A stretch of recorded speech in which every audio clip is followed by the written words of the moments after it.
रूस ने शुक्रवार को अपना मून मिशन लूना 25 लॉन्च कर दिया।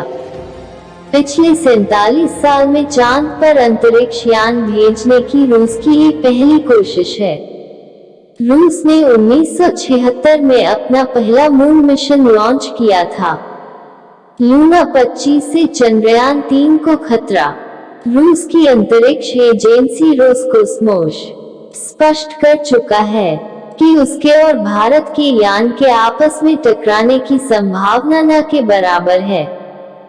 कहा कि चांद पर काफी स्पेस है, इसलिए किसी के भी मूल मिशन को कोई खतरा नहीं है। रोसकोस्मोस ने साफ किया कि लूना 25 के लिए प्राथमिक लैंडिंग साइट चंद्रमा के दक्षिणी ध्रुव के पास है, जो दक्षिण पश्चिम में स्थित हैं। वही चंद्रयान 3 का लैंडिंग स्थल दक्षिणी क्षेत्र में स्थित है। शुक्रवार को लॉन्च किए गए मिशन के तहत रूस का अंतरिक्ष यान चांद के दक्षिण ध्रुव पर उतरेगा। माना जा रहा है कि यहाँ पानी हो सकता है। रूस के मून मिशन से पहले 14 जुलाई को भारत ने चंद्रयान 3 लॉन्च किया है। चंद्रयान 3 भी चांद की सतह पर उतरेगा। रूस के इस अभियान की होड़ चीन और अमेरिका के मून मिशन से भी है। अमेरिका और चीन ने चांद के दक्षिणी ध्रुव पर अंतरिक्ष यान उतारने के लिए एडवांस मिशन शुरू किया है। रूस की स्पेस एजेंसी रोसकोस्मोस के मुताबिक लूना 25 को सोयुज 2.1 रॉकेट से वोस्तोनी कॉस्मोड्रोम से लॉन्च किया गया। ये जगह मॉस्को से करीब 5,550 किलोमीटर पूर्व में है। सोयुज 2.1 रॉकेट का ऊपरी हिस्सा लॉन्च करने के 1 घंटे के बाद इसे पृथ्वी की कक्षा से बाहर की ओर धकेलता हुआ चांद की ओर ले गया। लूना 25 में रोवर और लैंडर हैं। इसके लैंडर का वजन 800 किलो है। लूना -25 पहले सॉफ्ट लैंडिंग की प्रैक्टिस करेगा।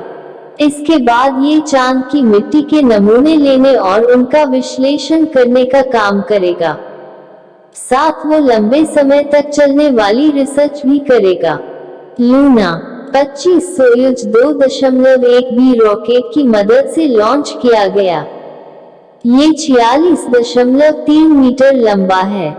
10.3 मीटर व्यास वाले इस रॉकेट का वजन 313 टन है। 4 चरणों के इस रॉकेट ने लूना 25 लैंडर को धरती के बाहर एक गोलाकार कक्ष में छोड़ दिया।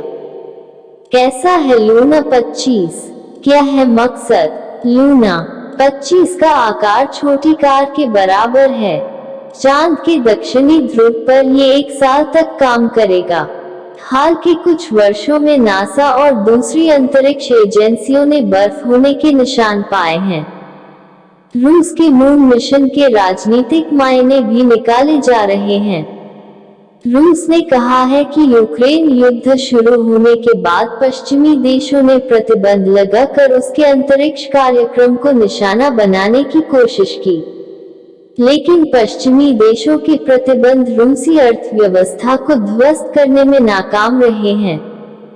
रूस पिछले कुछ दशकों से इसकी तैयारी कर रहा था। अगर उसका मून मिशन सफल रहता है तो ये उसकी एक बड़ी उपलब्धि होगी।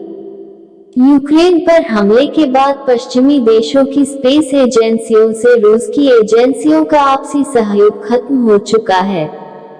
यूरोपियन स्पेस एजेंसी ने लूना 25 में अपना पायलट डी नेविगेशन कैमरा जोड़कर इसका टेस्ट करने की योजना बनाई थी, लेकिन यूक्रेन पर रूस के हमले के बाद इसने ये योजना छोड़ दी थी।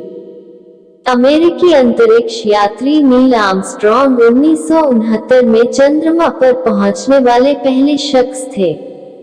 रूस सोवियत संघ का लूना 2 मिशन 1959 में चंद्रमा की सतह पर पहुंचने वाला पहला अंतरिक्ष यान था।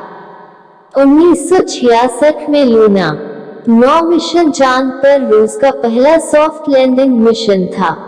रोसकोस्मोस ने बताया कि मिशन का मकसद सॉफ्ट लैंडिंग टेक्नोलॉजी विकसित करना है। साथ ही चंद्रमा की आंतरिक संरचना पर शोध करना और पानी समेत दूसरी जरूरी चीजों की खोज करना भी इसका मकसद है। इसरो की तरफ से पहली संदेश आया है। भारत का चंद्रयान-3 चंद्रयान-3 मून मिशन की तरफ लगातार बढ़ रहा है।